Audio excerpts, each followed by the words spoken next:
Hello guys, welcome to my channel গরম মশলা with MG. টক ঝাল মিষ্টি আমের আচার খেতে কে না ভালোবাসে।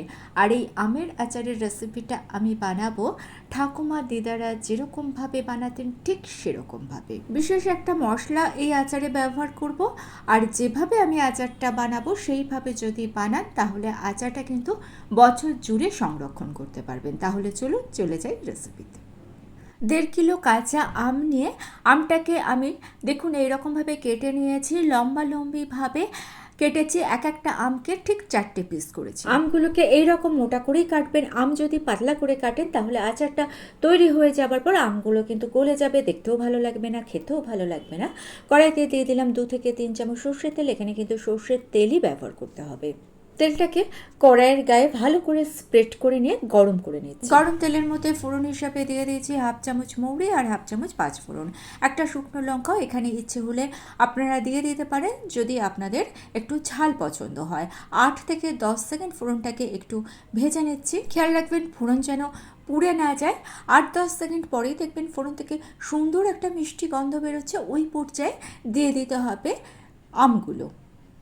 আমের মধ্যে স্বাদ অনুযায়ী লবণ আর হলুদ দিয়ে দেবো। এখানে খেয়াল রাখবেন লবণের পরিমাণটা একটু বুঝে দেবেন। আচারে কিন্তু লবণ যদি বেশি হয়ে যায় আচারের টেস্ট কিন্তু খুব বাজে হয়ে যায়। এখানে একটা ইম্পর্টেন্ট টিপস আছে।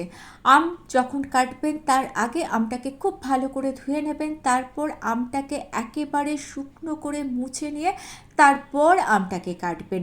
আম কাটার পর কখনোই ধোবেন না, তাহলে কিন্তু আচার নষ্ট হয়ে যাবে। আমটাকে আমি 5 মিনিট মতো ঢেকে দিয়েছিলাম। দেখুন 5 মিনিট মিডিয়াম ফ্লেমে রান্না করার পর আম কিন্তু বেশ নরম হয়ে এসেছে।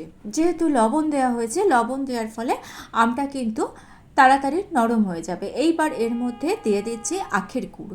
আমি আখের গুড় দিলাম, ইচ্ছে হলে আপনারা চিনি দিতে পারেন। আর যতটা আম নেবেন প্রায় ততটা আখের গুড় দেবেন। একটু নাড়াচাড়া করে দিচ্ছি। নাড়াচাড়া করে দিয়ে কড়াইটাকে আমি ঢেকে দিচ্ছি লো ফ্লেমে। মোটামুটি 3-4 মিনিট আমি রান্না করছি। তারপর ঢাকাটা খুলে দেখুন দেখাচ্ছি গুড়টা কিন্তু এখন মেল্ট হয়ে এসছে। ভালো করে নাড়াচাড়া করে দিচ্ছি। গুড়ের সঙ্গে আমটাকে ভালো করে মিশিয়ে নিয়ে কড়াইটাকে আমি ঢেকে দেবো আর গ্যাসের ফ্লেমটাকে একেবারে লো করে দেবো। লো ফ্লেমে এইবার রান্নাটা কিন্তু করতে হবে। লো ফ্লেমে যদি রান্নাটা না করেন তাহলে কিন্তু গুড়টা তাড়াতাড়ি শুকিয়ে যাবে, গুড়ের জাল ঠিকঠাক হবে না, আচার নষ্ট হয়ে যাবে। গুড়ের মধ্যে যদি জলীয় ভাব থাকে তাহলে কিন্তু আচার বেশি দিন থাকবে না। তাই গুড়টাকে আর আমটাকে খুব ভালো করে জাল নিতে হবে।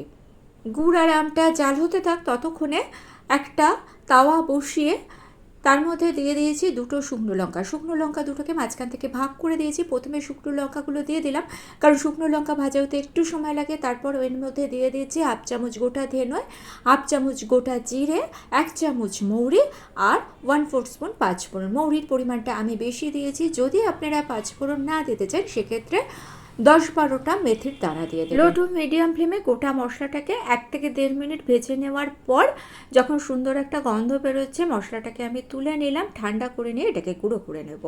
এইবার কড়াইয়ের ঢাকনাটা দেখুন আমি খুলে দিয়েছি। মোটামুটি 13 থেকে 14 মিনিট পর আম কিন্তু এখন অনেকটাই সেদ্ধ হয়ে গিয়েছে, কিন্তু গুড়টা কিন্তু এখনও রেডি হয়নি। দেখুন গুড়টা এখনও চিটচিট করছে না।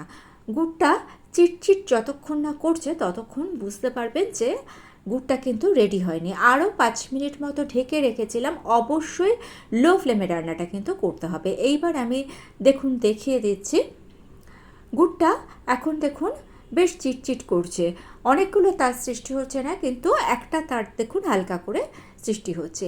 এই রকম অবস্থা পর্যন্ত গুড়টাকে জাল দিয়ে নিতে হবে। আবার এটা ভাববেন না যে আচারটা অনেক দিন রাখবো তাই গুড়টাকে আরও বেশি করে জাল দিই। বেশি জাল দিলে কিন্তু গুড়টা বেশি ড্রাই হয়ে যাবে, বেশি চিটচিটে হয়ে যাবে, তখন আচারের টেস্ট নষ্ট হয়ে যাবে। একটু লিকুইড রাখবেন, যেরকম আমি রেখেছি ঠিক সেরকম কনসিস্টেন্সিটা রাখবেন। গ্যাসের ফ্লেমটা অফ করে দিয়েছি। দিয়ে দিলাম 1 চামচ ভিনিগার। ভিনিগারটা দেওয়ার ফলে আচারটা কিন্তু অনেক দিন পর্যন্ত ঠিক থাকবে।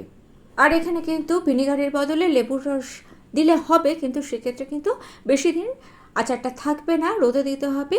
ভিনিগারটা দেবেন, তাহলে কিন্তু রোদে না দিলেও আচার ঠিকঠাক থাকবে।